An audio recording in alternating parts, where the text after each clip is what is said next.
Si ces derniers temps, tu fais paraître à l'extérieur que tout va bien et que ton entourage te trouve forte, que tu gères, mais qu'en réalité le soir tu es KO, tu te sens mal dans ton corps, tu as fleur de peau, et qu'au moment de dormir, ton cerveau cogite, que tu mets un temps fou à t'endormir, et le lendemain, rebelote. Si c'est ce que tu vis en ce moment, tu es au bon endroit parce que je suis passée exactement par là et je vais te partager les étapes que tu vas pouvoir mettre en place dès aujourd'hui pour te sortir de ce cercle vicieux. Je précise tout de suite une chose, que je vais partager est spécifiquement fait pour des femmes qui gèrent une activité, une équipe, une famille, qui construisent des choses et qui tiennent debout pour tout le monde. Si ce n'est pas ton cas, les conseils que je vais te partager ne vont pas t'aider.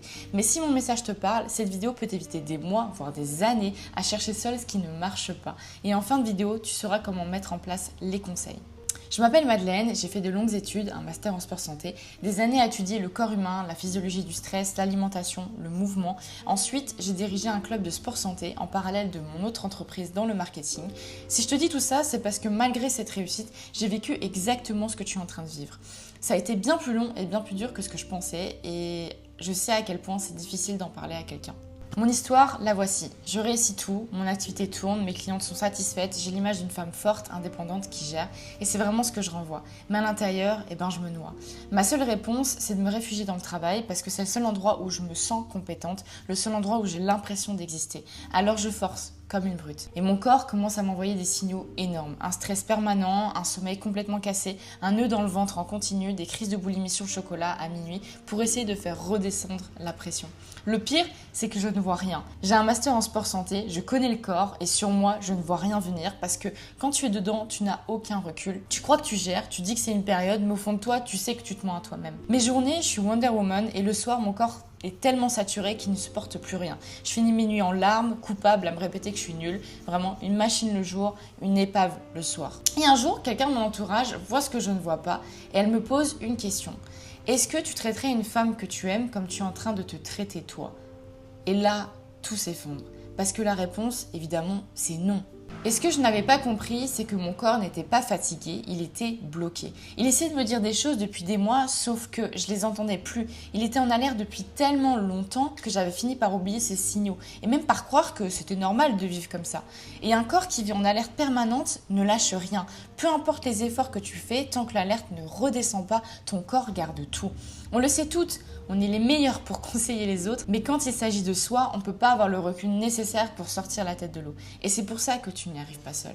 Juste avant que je t'explique les étapes qui m'ont permis de m'en sortir, si mon histoire résonne avec toi, prends 30 secondes pour réserver un appel avec moi, le lien est juste en dessous. Ça n'engage à rien, on regarde ensemble, on déchiffre ensemble ce qui se passe dans ton corps, ça peut t'éviter des mois, voire des années de souffrance. Je tenais à te dire ce que j'aurais voulu qu'on me dise, c'est que tu es une femme forte. Et c'est même parce que tu es une femme forte que tu as tenu si longtemps sans rien dire. La deuxième, c'est que c'est pas définitif. Je sais, c'est facile à dire et bien plus dur à croire quand on est dedans, mais je te le dis en tant que femme qui a traversé la même chose que toi et qui s'en est sortie. Là, c'est le moment d'être attentif car maintenant, je vais t'expliquer la méthode à suivre étape par étape. Elle se déroule en 3 mois et l'ordre compte plus que tout. C'est d'ailleurs l'erreur numéro 1 que tout le monde fait, c'est commencer par le mois 2. Et c'est exactement pour ça que ça ne tient jamais. Le premier mois, tu éteins l'incendie. Tu ne touches pas à ton assiette ni à ton sport. Je sais, c'est contre-intuitif, mais rappelle-toi, un corps en alerte ne lâche rien. Si tu ajoutes un régime, un programme sportif à un corps en alerte, tu ajoutes un stress à un stress et tu es en train d'aggraver. Donc le mois 1, tu fais redescendre l'alerte et c'est pour ça qu'il y a 3 leviers et dans cet ordre. De 1, c'est le sommeil. Pas dors plus parce que c'est impossible quand la tête elle tourne, mais protéger la dernière heure avant de dormir. C'est elle qui décide si ton corps récupère ou reste en vigilance toute la nuit. De 2, c'est la respiration. C'est le seul interrupteur direct sur ton système nerveux. Quelques minutes par jour suffisent à envoyer au corps le signal de « il n'y a plus de danger ». Pas une heure de méditation, juste quelques minutes au bon endroit. De 3, c'est les micro-pauses. Ton corps ne tient pas parce que tu t'arrêtes jamais entre 2 sollicitations. Des pauses de 2 à 3 minutes placées au bon endroit de ta journée changent plus que 2 semaines de vacances. Le piège, c'est que ces 3 leviers, ils doivent être calibrés sur ta journée à toi. Le bon moment pour respirer, la bonne façon pour protéger ton sommeil avec tes contraintes, c'est là que tout se joue et c'est différent pour chaque femme. Le deuxième mois et seulement là, tu touches à l'alimentation et au mouvement. Ce qui ne marchait pas avant, se met à marcher. Côté alimentation, tu n'enlèves rien, tu ajoutes. Tu ajoutes ce qui stabilise ton énergie et calme le système nerveux. Les envies de sucre à 22 heures disparaissent d'elles-mêmes, sans interdit, sans frustration. C'est l'inverse de tout ce que tu as essayé et c'est exactement pour ça que ça tient.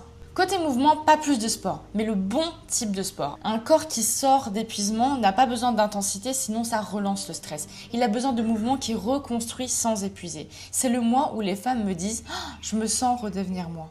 Le troisième mois, tu verrouilles. Parce que le vrai risque, ce n'est pas de ne pas y arriver, c'est de replonger 3 mois plus tard. Et là, je vais te dire quelque chose d'important. Ce qui te ramène en arrière, c'est jamais l'alimentation ni le sport. C'est une situation, une période de rush, un imprévu familial, une charge qui remonte d'un seul coup. Et tous les anciens réflexes reviennent. Le mois 3, tu construis ta réponse à ces situations-là pour que ta transformation ne dépende plus de ta motivation, mais de ta structure. À la fin, tu ne portes plus ta transformation, tu l'incarnes. Si tu es encore là, c'est que tu es une femme déterminée qui a vraiment envie de s'en sortir et tu peux être fière de toi. Alors plutôt que de te retrouver à nouveau toute seule face à tout ça, voilà ce que je te propose.